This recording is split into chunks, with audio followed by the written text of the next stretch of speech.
is enough said. Happy Taco Tuesday, Heat Nation. Your boy Ernest here, and I'm back with another Miami Heat Talk video. Hope you guys are having a beautiful Tuesday. Don't forget to show your boy support by clicking the like button. Do not forget to click that subscribe button as well, because it really helps your boy grow this channel. Now, let's get ready to rock and roll on another Miami Heat Talk adventure, because boy, I got a good one for y'all today.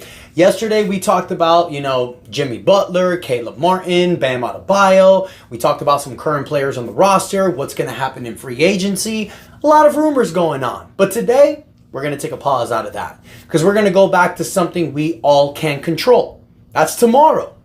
Tomorrow, ladies and gentlemen, is the NBA draft. Remember, you guys, tomorrow I will be doing a live draft special. I'm going to be doing picks 1 through 15 with you guys. We're going to talk about it. We're going to have a good time. It's going to be a lot of fun. Hope you guys tune into that one.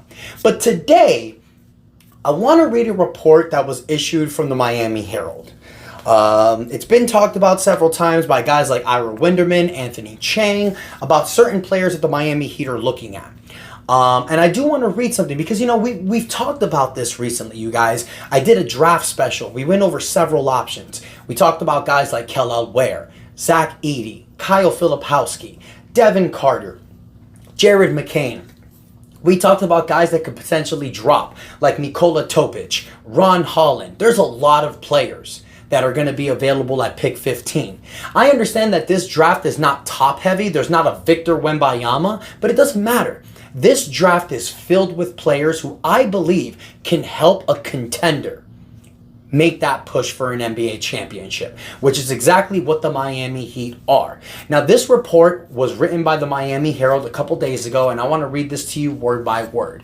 It states, among the prospects who have either already worked out or are scheduled to work out for the Miami Heat are Providence guard Devin Carter, Purdue center Zach Edey, G League Ignite affiliate forward Ron Holland, Indiana center Kel'el Ware. They've also had Southern Cal's guard Isaiah Collier, along with guys like Arizona forward Kashad Johnson and UConn's guard Tristan Newton.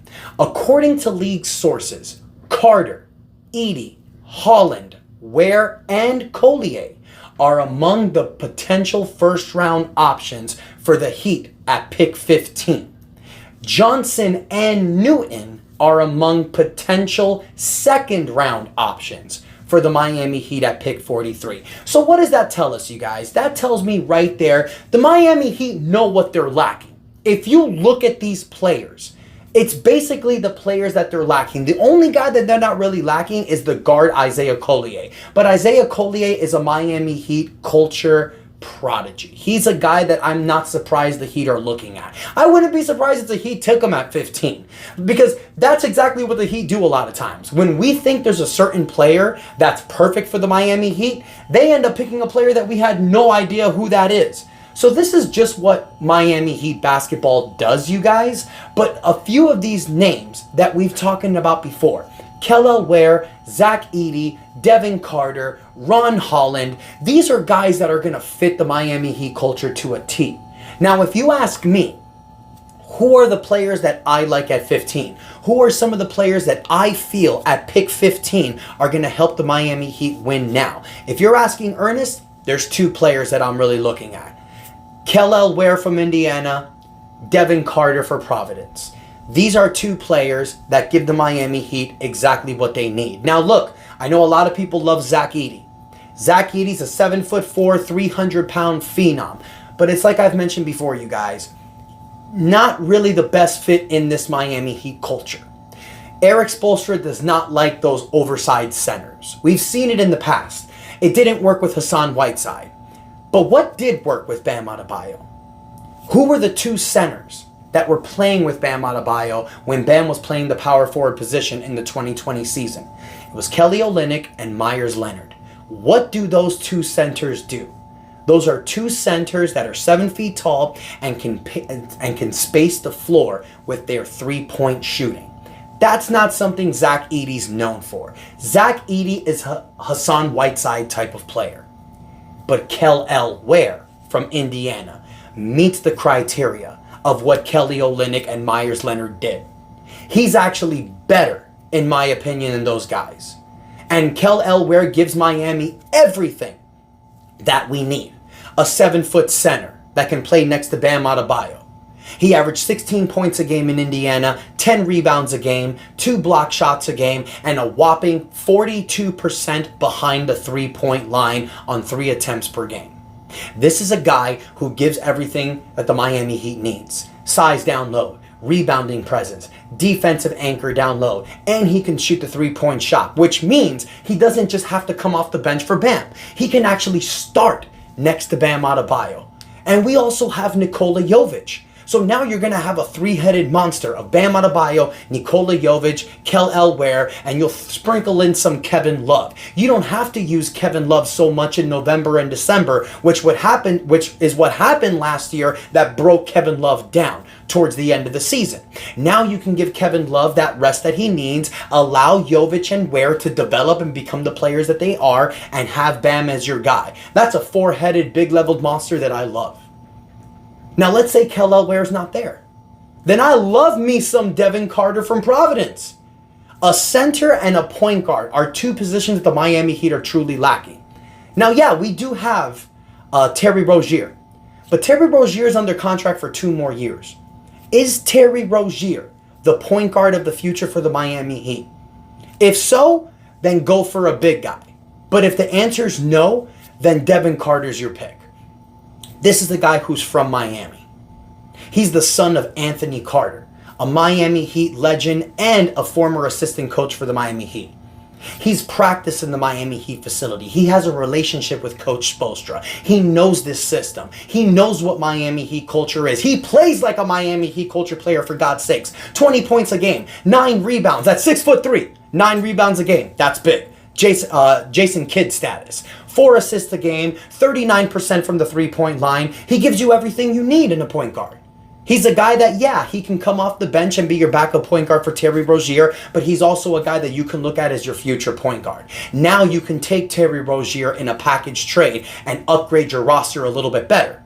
That's a possibility. I love Terry Rozier. I don't want to trade Terry Rozier. That's just an example. So haters, be careful with the comments. But I'm just saying, you guys, if you're asking me, the 2 perfect prospects for this team is Kel-El Ware and Devin Carter.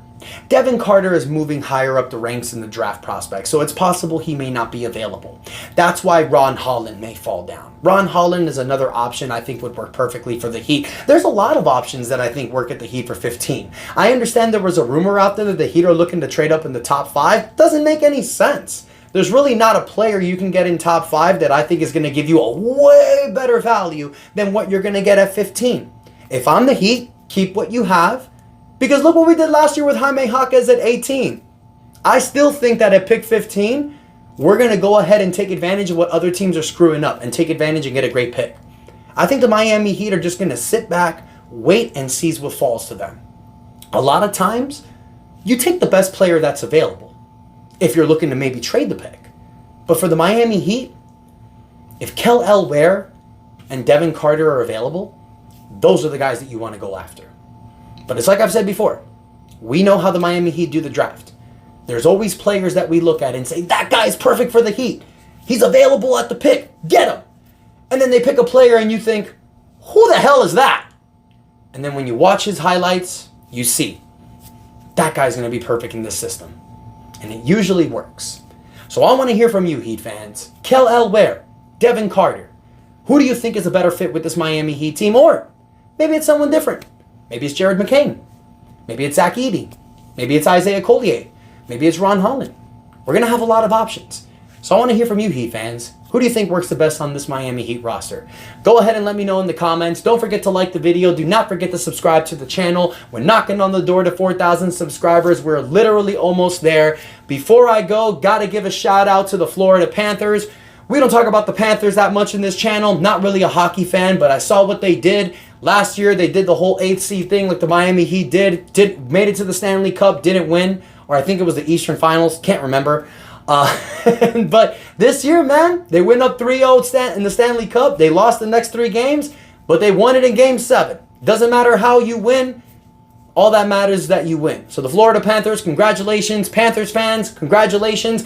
Miami, South Florida, 4 different teams that we have. They've all won championships. Let me know in the comments which one was the most sweetest. Thank you guys so much for the love and support. Until next time, your boy Ernest out. Enjoy your Taco Tuesday. And that's enough said. Let's go, Heat.